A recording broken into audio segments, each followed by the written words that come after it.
ఓం శ్రీ గణేశాయ నమః. ఓం శ్రీ మహాసరస్వత్యై నమః. ఓం శ్రీ సీతారామాభ్యో నమః. శుక్లాంబరధరం విష్ణుం శశివర్ణం చతుర్భుజం ప్రసన్నవదనం ధ్యాయేత్ సర్వవిఘ్నోపశాంతయే.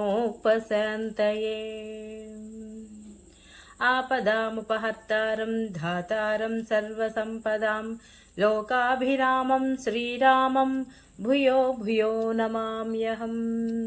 రామాయ రామచంద్రాయ రామభద్రాయ వేదసే రఘునాథాయ నాథాయ సీతాయ పతయే నమః. జై శ్రీరామ్. అత్యంత రమణీయమైన అద్భుత సుందర కావ్యమైనటువంటి సుందరకాండ నిత్యపారాయణలో భాగంగా మనం ఈరోజు 17వ రోజుకు చేరుకున్నాము. ఈరోజు మనం 17వ సర్గము ప్రారంభించబోతున్నాము. ఇందులో మనకు సీతను గాంచి హనుమంతుడు ప్రసన్న మనస్కుడగుట గురించి తెలుసుకోబోతున్నాము. చాలా బాగుంటుంది, స్కిప్ చేయకుండా చివరి వరకు చూడండి. జై శ్రీరామ్. ఇంతలో కలువలతో సమానమైన కాంతి గల నిర్మల చంద్రుడు నీలముగానున్న జలములయందు హంస ప్రవేశించినట్లుగా స్వయముగా స్వచ్ఛమైన వినీలాకాశ పశ్చిమ భాగమున చేరెను. నిర్మల కాంతులతో విలసిల్లుచున్న చంద్రుడు తన ప్రభలతో సహాయపడుచున్న వాని వలె చల్లని కిరణములతో ఆ మారుతిని సేవించెను. పిమ్మట హనుమంతుడు బరువుతో నీటిలో కృంగిపోవుచున్న నావవలే శోక భారముతో కృంగిపోవుచున్న పూర్ణ చంద్రాననయగు సీతాదేవిని గాంచెను. వాయుసుతుడైన హనుమంతుడు సీతాదేవిని స్పష్టముగా చూడగోరి దృష్టిని అటు ప్రసరింపజేశను. అప్పుడు ఆయనకు ఆ సమీపముననే భయంకర ఆకారములతో రాక్షస స్త్రీలు కనపడివి. ఒక్క కన్ను మాత్రమే గల స్త్రీ, ఒకే చెవి గలది, తల చుట్టూను వ్యాపించి ఉన్న చెవులు గలది, చెవులు లేనిది, శంకువు వంటి కన్నములు గలది, తల వరకును వ్యాప్తమయ్యున్న ముక్కు గలది, శరీరమునకు మించిన తలగలది, సన్నని పొడవైన మెడగలది, చింపిరి జుట్టు గలది, జుట్టు లేనిది, కేశములనే కంబళములుగా ధరించినట్టిది, వేలాడుచున్న కన్నములు లలాటము కలది, వేలాడుచున్న పొట్ట స్తనములు కల స్త్రీ, వేలాడుచున్న పెదవులు గలది, గెడ్డము వరకు వ్యాప్తమయ్యున్న పెదవులు గలది, వేలాడు ముఖము గలది, వేలాడుచున్న మోకాలు గలది, మరుగుజ్జుది, పొడవైనది, గూనిది, వంకరగానున్నది, పొట్టి అయినది, ఎత్తైన కూరలు గలది, వంకరమూతి గలది, పచ్చని కళ్ళు గలది, వికారముగానున్న ముఖము గలది. ఇట్టి రకరకాలైనటువంటి రాక్షస స్త్రీలను మారుతిగాంచెను.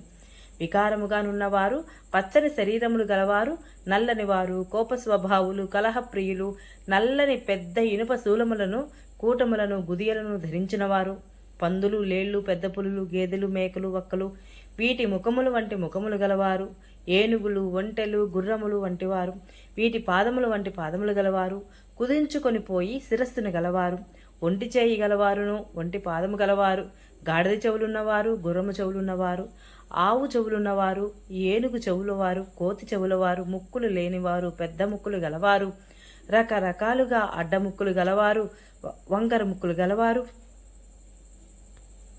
ఏనుగు తొండము వంటి ముక్కు గలవారును, నుదురు వరకు ముక్కు గలవారు, ఏనుగు కాళ్ళంటి వారు, పెద్ద పాదములు కలిగిన వారు, ఆవు పాదములు కలవారు, పాదముల మీద కేశములు మొలిచినవారు, మించిన శిరస్సు మెడగలవారు, పెద్ద కుచములు బాణకడుపులు గలవారు, పెద్ద ముఖములు నేత్రములు గలవారు, పొడవైన నాలుకలు గోళ్లు గలవారు, మేక ముఖము వంటి వారు, ఏనుగు ముఖము కలవారు, గోముఖములు వంటి వారు, సూకర ముఖముల వంటి వారు, గుర్రములు, ఒంటెలు, ఏనుగులు, వీటి నోళ్ల వంటి నోళ్లు గలవారు, ఈ విధంగా భయంకర రూపములు గల రాక్షస స్త్రీలను హనుమంతుడుగాంచెను.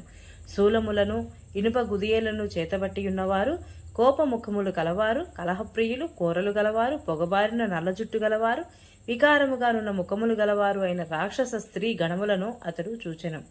ఆ స్త్రీలు నిరంతరము మద్యపానము చేయుచుండిరి. మాంసభక్షణము పైనను సురాపానముల మీదను వారికి మక్కువ ఎక్కువ. వారు రక్త మాంస భక్షకులు. వారి శరీరములు మాంస రక్తములతో పూయబడినట్లుగా ఉండెను.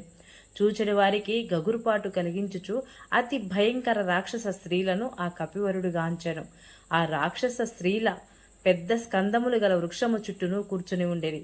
ఆ చెట్టు కిందనే ఉన్న పూజ్యురాలును జనకసుతి అయిన సీతాదేవిని హనుమంతుడు దర్శించెను.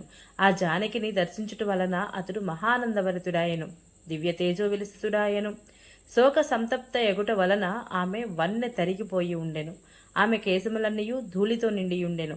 పుణ్యము క్షీణించుట వలన భూమిపై రాలిన తారవలే ఆమె నిస్తేజ పరురాలై ఉండెను.